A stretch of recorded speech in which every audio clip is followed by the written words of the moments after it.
почитувани представници на медиумите, почитувани граѓани на Република Македонија. Зоран Заев монструозно го злоупотребувал масакрот кај Смилковско езеро за политички цели цела 2015 година, па од 2015 година па наваму. Кога се дрзнал да лаже, да манипулира и да си игра со судбините на семејствата на убиените, но и на целата македонска јавност, можеме само да си замислиме на што се е спремен Зоран Заев, што досега правел и што се уште прави. Тој безочно лажал, ширел тенденциозни невистини, клеветел со намера да го оцрни политичкиот противник, но и со тоа да го насочи истражниот и судскиот процес во погрешен правец. Тоа е кривично дело и за тоа Зоран Заев мора да одговара. Но најстрашно од се е што со своите лаги ги манипулирал родителите на убиените деца, злоупотребувајќи и оваа трагична судбина. Заев фабрикуваше за сега пред судот да се прави дека не се сеќава или да се вади пак дека нешто слушнал случајно. Родителите на суд кажаа, а медиумите пренесоа. Какви монструозни лаги им кажувал Заев на средбите кои што ги имал со нив.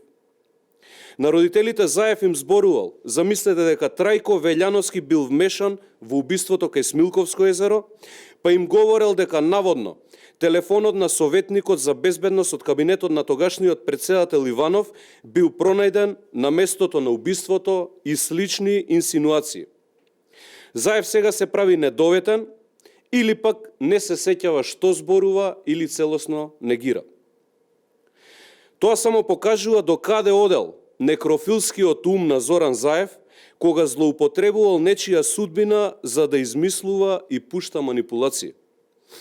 Замислете, тој дури и во 2018 година лажал, па на родителите им зборувал дека убиците користеле возило од МВР, со што имплицирал дека полицијата го извршила овој грозоморен чин. Бедно од страна на Заев. Имено, по одлуката на Врховниот суд за ослободување на осомничените за масакрот, во 2018 година, време кога Заев има апсолутна власт во Македонија, мајките на загинатите деца имале средба со Заев и тој им кажувал дека возилото Opel Omega, кое го користеле убиците, било на МВР. Замислете за оваа своја лага, сега Заев се вади дека нешто прочитал, па им пренел на родителите. Ни доказ, ни истрага. Имаме само безочна лага од Заев со намера да ја дискредитира истрагата и судскиот процес, а само и со цел за ситни политички поени. Сега на јавноста е јасно зошто осомничените и веќе еднаш осудени за убиството се наоѓаат на слобода и зошто радосно и насмеани си правеа селфи со Заев после неговото сведочење на судот.